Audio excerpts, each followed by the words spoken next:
It's time for the big showdown, ladies and gentlemen. It's time for the first of four finals. The rounds up, round two of the Iame Series Benelux season here at the Circuit de la Métropole here in Ostricourt in northern France. Mini-final up this time. Noah Crinier starts from pole position. Levin Barbier alongside on the front row. Lorenz de Coq and Antoine Boots round out row two. Louis Boots and Julien Van der Cotelet round out row three. Ben McCloughery. Then we've got Jos Desmet, Jamaro Hoft and Milan Bécu rounding out the top 10. Jules Decaune, Aurélien Lemaire, Cyril Grosjean, Alexandre Point, Wayne Severin, Thiago Onink, Milo Cornil, Ralph Antonel, Didier Dale and Adriana Kumbo round out the top 20. Edouard Bergau, Theo Randax, Dan Van Dam, Jano Vereit, Gerasiano Tahitu, Noah Podkins, Orison May Heineke, who is getting some stateside encouragement from Grandma, who's been waking up her neighbours cheering at the TV screen, with Mathis Mouche and Tom Grosjean rounding out the 29-strong grid. So, 11 minutes plus an additional lap. Guillaume, strategy in this race, tyre conservation and performance are all very crucial factors. Le décor est planté et seuls les meilleurs en sortiront vainqueurs ici au terme de cette finale de la catégorie mini. Pour commencer cette dernière partie d'après-midi, les mini qui seront suivis par les mini rookies, les masters et puis les K100 pour clôturer cette deuxième épreuve de la saison 2024 de la Iame Series Benelux. Merci à toutes et tous si vous venez de nous rejoindre en direct live sur la chaîne YouTube de la Iame Series Benelux, en live également sur Instagram ainsi que sur la page officielle Facebook Iame Belgium. Les pilotes dans leur deuxième tour de chauffe et leur tour de mise en grille. Donc sous le commandement de Noah Grinier, la pole position, 2 victoires de manche pour le pilote Eurokarting. Absolument impeccable depuis l'entame de cette journée. Il aura donc Levin Barbier, le vainqueur de 2023, souvenez-vous-en. Avec à ses côtés sur la première ligne, Levin Barbier, pourquoi pas désireux de faire la passe de 2 en 2 saisons sur le circuit de Ostricourt. Lorenz de Coq, qui était donc le leader au terme de la première manche de Mariembourg, sera juste derrière le poleman Noah Grinier à l'entame du virage numéro 1 avec Antoine Botz juste derrière. Right, let's go racing. Lights are on. Lights are out. We're underway in the mini-final. And a great start. I think that was Levin Barbier round the outside at turn 1. And the Triple Eight gets the race lead as they make their way down into turn number 3 for the first time. 3 abreast, just behind Lorenz de Coq, who's just made it up to 3rd place. As the field 2 wide at certain points coming through turn 4. A little bit of 3 wide action possibly towards the back end of the field. But Levin Barbier, followed by Antoine Boots, lead the way. Lorenz de Coq is hunting them down in the early phase of this race. Through into turn number 8, there's going to be a change for 6th position. So it is going to be very, very close indeed. But Barbier has Boots right behind on the rear bumper. De Coq is chasing them down. Et on est parti sur les chapeaux de rouge, chers amis, avec un excellent envol de la part de Levin Barbier. Pour une des rares fois, en tout cas depuis l'entame de la journée ici à Ostricourt, la ligne extérieure à l'entame du premier virage s'est avérée la plus rapide. Excellent envol donc de Barbier qui se retrouve en tête à la conclusion de ce premier tour. Antoine Botz deuxième, Noah Grinier qui a perdu des plumes malheureusement. Que s'est-il passé avec Noah Grinier? Où est-il passé le numéro 833? Oh, désastre à l'entame de cette épreuve. Je pense que... Oh, Lorenz de Coq going for second, was trying to maybe even go for the race lead, but that is now P2 for the 812 from Fusion Motorsport. But yeah, as you were saying, I did see the yellow flag in the corner of the screen. We've actually got a start-finish line incident. And that is Thiago Onink. Thiago Onink in the 835 is off the circuit. And Noah Grinier, je le cherchais justement. Et Levin Barbier, que se passe-t-il avec Levin Barbier? Y a-t-il eu contact ou casse mécanique? Levin Barbier qui vient de lever le pied là-bas, qui perd des places après ce qui vient de se passer avec Noah Grinier, qui a rétrogradé jusqu'en 12e position. Un autre protagoniste de cette finale dans l'embarras.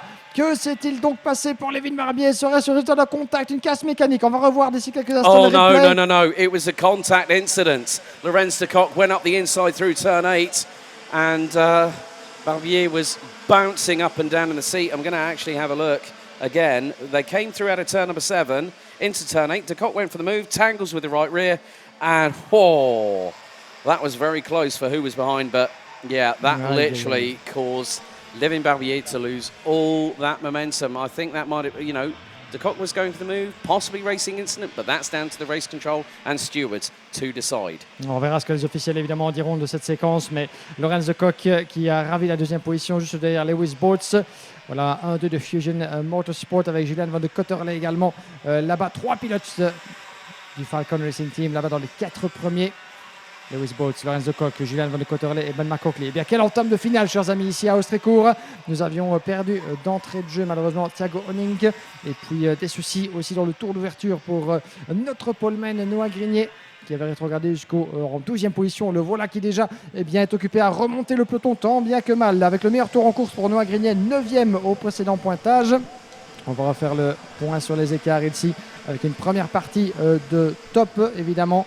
Lewis Boats, Lorenz De Kock en deuxième position. Attention à l'attaque peut-être au virage numéro 3 et ça passe pour le numéro 812. Lorenz De Kock qui place les couleurs de Fusion Motorsport en tête de cette finale. Lorenz De Kock, le leader du championnat de Belgique au sortir de Mariembourg, qui d'entrée de jeu prend le commandement de cette finale. Lui qui avait fait le maximum, qui avait pris le maximum de points à Mariembourg au sortir des manches, au sortir de la finale, c'est bien décidé en tout cas à aller faire la passe de 2 et à s'asseoir comme le leader et favori tout désigné de cette classe en cette entame de compétition. Mais quel retournement de situation en tout cas, ça ne veut pas dire en tout cas que les carrosses sont quittes pour la concurrence, loin de là. Il reste encore 7 minutes et un tour. Lorenz De Kock a pris la tête, mais il est pourchassé non pas par 1, ni par 2, ni par 3, ni par 2, mais bien par 3 équipiers du Team Falcon avec Lewis Boats, Julian Van de Cotterley et Ben McCaukley, le pilote irlandais juste derrière. Ça va nous valoir une belle foire d'empoigne. I don't think it's over yet. There is an opportunity for Levin Barbier to try and close in on Demiro Hoff, but look at this freight train at the front end of the field, all bit wide for Lorenz De Kock. Lewis Boats, Julian Van der Cotterlet and Ben McCloughy gets through as De Kock runs wide. He's losing his hemorrhaging places. Lorenz De Kock coming out of turn 5 is down in 6th. Que s'est-il passé là-bas? Eh bien voilà, à trop vouloir résister, malheureusement pour Lorenz De Kock, nouveau retournement de situation dans ce 5e tour de finale. Il semble bien parti pour mener le train et il va devoir pourchasser de nouveau les pilotes Falcon passés juste devant lui. Vous l'avez à l'image. Lorenz De Kock rétrogradé jusqu'en 5e position, laissant la bagarre devant lui entre les équipiers. Maintenant, ça va être très intéressant entre ces 4-là, puisque avantage, pourquoi pas, à Jules Decoune juste derrière avec les couleurs du Team RSD. Il va tenter de se défaire de ce peloton pour le moins enragé de nos jeunes compétiteurs de la catégorie mini. C'est ce qu'on aime voir évidemment, c'est l'ultime course du week-end pour ces différents concurrents. C'est maintenant ou jamais de pouvoir faire la différence. Lewis Boats, Ben McCaukley en 2e position, 3e place, Julian Van de Cotterley, 4e place, Jules Decoune, un petit écart. Il se garde évidemment d'être trop proche, il les laisse batailler devant. Sait-on jamais, le scénario pourra encore s'inverser, ça passe à la corde. Lewis Boats qui laisse gentiment passer, entre guillemets évidemment, ces deux équipiers. Il convient évidemment de ne pas se mettre trop tard, de ne pas, on va dire, mettre effectivement dans la poubelle ce qui pourrait être un superbe résultat d'ensemble pour le Team Falcon. Il va falloir évidemment jouer placé, jouer avec sa tête. Ça repasse devant pour Lewis Boats qui double Julian Van de Cotterley pour la 2e place. Ça se double, ça se laisse passer, ça se protège mutuellement, mais ça pourrait faire le jeu de Jules Decoune. Gare évidemment au retour du pilote RSD depuis la 4e place. It seems like the 3 from the Falcon Racing team are using the old indoor cycling, where it's like the relay race, where they're swapping positions left, right and centre, and you can bet your bottom dollar with about 2-3 laps to go, that will take on a different meaning altogether. So, at the minute, Boots leads. Well, McCloughy leads, the Irishman, in first, up 6 spots from 7th, now leads with 4 minutes and 18 seconds to go, but not for much longer. The 3 Falcon carts were briefly 3 wide of this contact. Boots and McCloughy come together, and Jules Decoune manages to get through and slide in for 3rd, and McCloughy's going to lose more places. That's another 2 through turn 5. Milan Bécu and Antoine Boots. You can hear the cheers from downstairs. And again, Lorenz De Kock this time trying to go around the outside at turn 7. Did he get through? No, he didn't. Il y a eu un petit contact, j'ai l'impression, une petite touchette pour Lorenz De Kock là-bas qui a perdu du terrain en allant très très large sur le vibreur du virage numéro 6 et 7. Ça continue de se batailler à tous les étages. Jules Decoune du team PJM qui prend la deuxième place. Superbe retour aux affaires de Jules Decoune. Pourrait-il renverser la vapeur dans cette finale contre les pilotes Falcon qui sont mêlés un petit peu les pinceaux? Le reste de coq également qui a perdu du terrain juste derrière. Tout est encore à faire dans cette finale mini pour nous lancer. Jules Decoune qui tente de prendre l'inspiration. Le virage numéro 1, ça passe pour Jules Decoune qui emmène Julien Van de Cotterley. Changement en tête de la hiérarchie. Jules Decoune qui mène un paquet de pilotes, d'où pourrait émerger également Noah Grignet qui revient également du diable Vauvert depuis la 7e place. On pensait sa course totalement terminée. Il est bien là dans le groupe de tête, Noah Grignet. Il était en tête à l'entame du premier virage, s'est retrouvé en dehors du top 10. Eh bien, c'est pour lui profiter. Big off at turn 5. That was the 8-3-0. Lewis Boots was leading, and he's being swallowed up by the chasing pack. 7 now becomes 6 at the front end of the field. And Jules Decoune for RSD Karting was in the right place at the right time.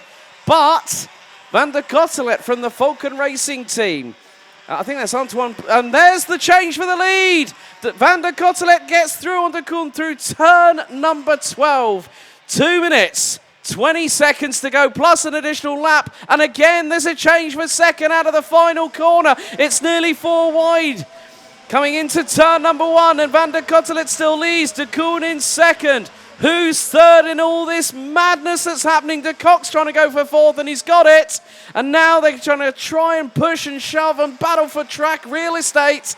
Nearly 3 wide coming out of turn number 3, and Van der Cottelet still holding on. Incroyable phase finale ici dans cette catégorie mini. L'avantage pour Julien Van de Cotterley, mais qui va finalement émerger en tête du podium. Et attention, le retour de Lorenz de Kock. Noah Grignet en 2e position là-bas. De Kock passe 2e. Noah Grignet 3. Il a l'avantage de la corde pour contenir 4 pilotes juste derrière lui. Gare éventuellement à ne pas mettre les roues dans le bas-côté. Ça pourrait s'avérer on ne peut plus préjudiciable. On va reprendre notre souffle. Van de Cotterley qui ferme la porte. L'ajout défensive. Le 666 juste derrière. Noah Grignet du team Eurokarting qui tente de se refaire une santé dans cette épreuve qu'il pensait lui voir filer entre les doigts. Il n'en est rien, il pourrait pourquoi pas monter sur le podium, et qui sait aller chercher cette victoire qu'il pense être acquise depuis la pole. Ça passe à la corde du virage numéro 5. Antoine Boltz, pardon. Non, Lorenz de Kock, j'y arriverai, qui passe devant. Mais Noah Grignet qui lui ravit la tête. Ça s'échange à chaque virage en tête de la finale mini. 1 minute et 1 tour. Qui va gagner la manche d'Ostricourt? Ils sont 10 dans la même image. Grignet a pris la tête l'espace d'un instant. Decoune's off également. Decoune est off également. Jules Decoune est parti à la faute, malheureusement sans doute un peu tassé à la sortie du virage numéro 3. C'est bien malheureux. Jules Decoune est off. Oh my goodness me, the twists and turns keep on coming as there's a scramble for six carts behind the top 5. So that's from 6 back to around about 11th position. But Julien Van der Cottelet is holding on to the race lead as they head down into turn number 11. Lorenz de Kock now loses at 3rd place as down into turn 12, now into 13 and 14 at the chicane. After this, it's going to be close down to the wire because Julien Van der Cottelet being hounded coming out of the final corner. It's going to be 5, 4, 3. 2 laps to go. And it's McLaughlin leading the Irish wonder at the front end of the field. And he's pulling away with Noah Grignet. 3rd is Milan Becu. Lorenz de Kock rounds out the top 4. And now Grignet goes for the race lead. Late on the brakes. Back end slightly out sideways to the left. And he gets through on McLaughlin on the penultimate lap. What a move. Avant-dernier tour. Et voilà, c'est le moment qu'a choisi Noah Grignet pour prendre l'avantage sur Ben McConkley. Rien n'est encore joué, mais c'était décisif. Ça pourrait s'avérer en tout cas payant jusqu'au terme de cette finale. Mais quel retournement de situation, quelle remontée de la part de Noah. Et attention, Lorenz de Kock qui n'a pas dit son dernier mot derrière. Milan Becu, revenu de nulle part. 7 places de gagné au 3e rang devant Lorenz de Kock sous la pression de Van de Cotterley. C'est de là de voir la jouer ensemble. Big development. Lorenz de Kock has just had a 5-second time penalty given for pushing earlier on in the race. That would have been the incident with Levin Berbier through turn 8. But, folks, 1.45 kilometres to go. Noah Grignet has won both heats, has put it on pole, and is probably about 1,300 metres away And what's more, 13 corners to see the checkered flag. But Ben McCloughery from the Falcon Racing team is looking for the crisscross. He's going to try and get the jump and gets the lead going into turn 4. What a great textbook move. We've got a yellow flag going into turn 3. McCloughery has still got to hold on because Noah Grenier is right on his rear bumper coming through turn 6 and 7 for the final time on the approach into turn 8. Les derniers virages et les derniers coups d'accélérateur. Regardez dans son rétro. Noah Grenier a perdu la tête provisoirement peut-être. Il aura peut-être encore une opportunité au freinage de l'épinglage du virage numéro 11. Ben Macoc, la jeu défensive. Iame qui plonge à la corde. Noah Grenier reprend la tête à la sortie de l'épingle.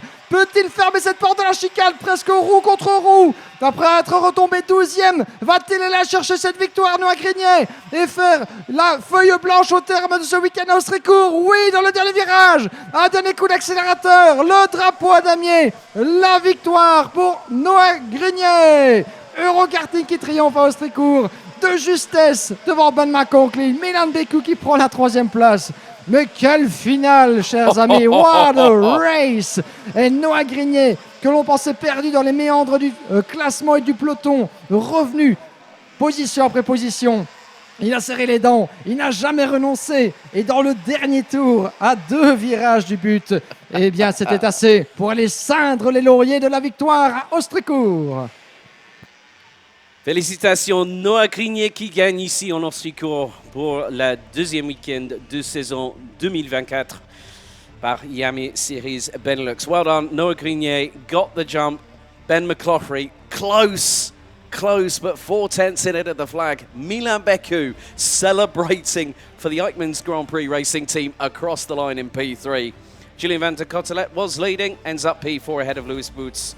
Then we had Aurélien Lemaire, Jamaro Hoft, Levin Barbier recovered to finish 8th ahead of Cyril Grosjean. Jules Ducoun, then we also had rounding out the top 10, Wayne Severin, Laurens de Kock, post-race penalty, 5 seconds, dropped the points leader down to 12th at the flag. Alexandre Point, Edouard Berger, Ralph Antonhout, Adriana Kumbo, Liano Verreit, Didi Dali, Noah Podkins and Mila Cornel round out the top 20. Dan Van Dam, Theo Randax, Rosalind May, Heineke from the Netherlands, Mathis Mouche, Antoine Boots, George Desmé, Tom Grosjean and Jeresiano Tahitu round out the 28 finishers. Thiago Onik unfortunately out on the opening lap.